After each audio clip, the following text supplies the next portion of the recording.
ಲಕ್ಷ್ಮಿಗೆ ಅದು ಗೊತ್ತಿಲ್ಲ. ಲಕ್ಷ್ಮಿ ನೀ ಮನ್ಯಾಗಿದ್ದಿ, ಅವನಿಗೆ ಸ್ವಂತದ. ಅವ ಗುಡ್ಡ ತೆಳಗೆ ಇಳಿದು ಆ ಕಂಟೆಗೆ ಹೋಗ್ಯದ ಗಾಡಿ. ರಮಣ ಕಲ್ಲು ಹೋಗಿ ಜಕ್ಕರಿ ಈ ಕಡೆ ಯಾಕ ಬಂದಿನಿ ಅಂತ ನಾವು ಯಾಕಡೆ ಹೋಗ್ಬೇಕಾಗ್ಯದ ನಿನಗ ಅಂದೆ ನಾನು.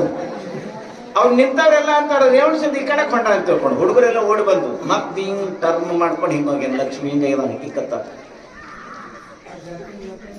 ನಮ್ಮ ದಾರಿ ತುಸು ಹೆಚ್ಚು ಕಡಿಮೆ ಮನಸ್ಸು ಎಲ್ಲರ ಹೋಯ್ತು ಗಾಡಿ ಆಕ್ಸಿಡೆಂಟ್ ಆಗ್ತದೆ, ಹೌದಿಲ್ಲ?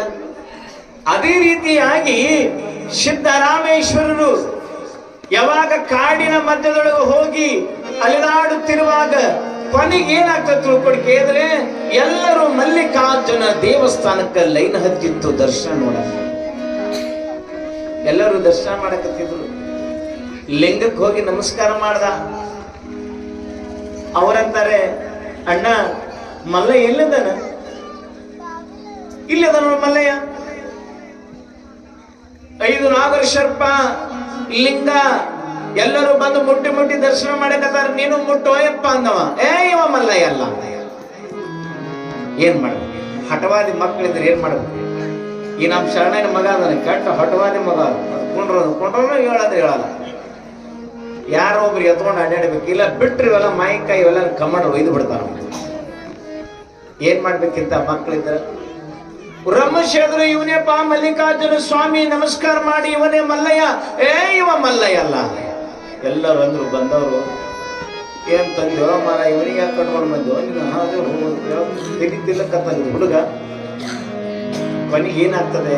ಎಷ್ಟು ತೋರಿಸೋದು ಇವನಲ್ಲ ಅಂದ. ಹಾಗಾದ್ರೆ ಮಲ್ಲಯ್ಯ ಹೆಂಗದಾರ? ಜಟಾಮುಖಡದೆ, ಜಟಾಮುಖಡದ ಕೈಯೊಳಗ ಕಮಂಡಲದ, ಕೈಯೊಳಗ ತ್ರಿಶೂಲದೆ, ರುದ್ರಾಕ್ಷಿ ಮಾಲೆ, ಜಟಾಧಾರಿಯಾಗಿರ್ತಕ್ಕಂಥ ಪರಮಾತ್ಮ ನಾಗರ ಶರ್ಪವನ್ನಿಟ್ಟುಕೊಂಡಿರ್ತಕ್ಕಂಥ ಮಲ್ಲಿಕಾರ್ಜುನ ಇವನಲ್ಲಪ್ಪ ಅಂದವ. ಹೋಗ್ಬಿಡಪ್ಪ ಇದು ಗಿರಿಕಿದ ಹಾಕ್ಮೇಳದ ಬಿಡೋ ತಿಳ್ಕೊಂಡು ಎಲ್ಲರೂ ಬಿಟ್ರು. ಎಲ್ಲರೂ ಹೋಗ್ಬಿಟ್ರು.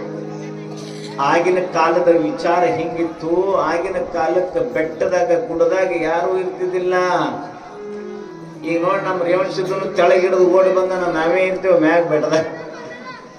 ಕರಡಿ ಬಂದು ನಾವೇ ನೋಡಬೇಕು. ಗವ ಹಿಂಗ್ ಅಡಿಕೆ ಹಾಕ್ತಾನೆ ಕತ್ಲಾಗ ಮಾಡ್ತಾನೆ.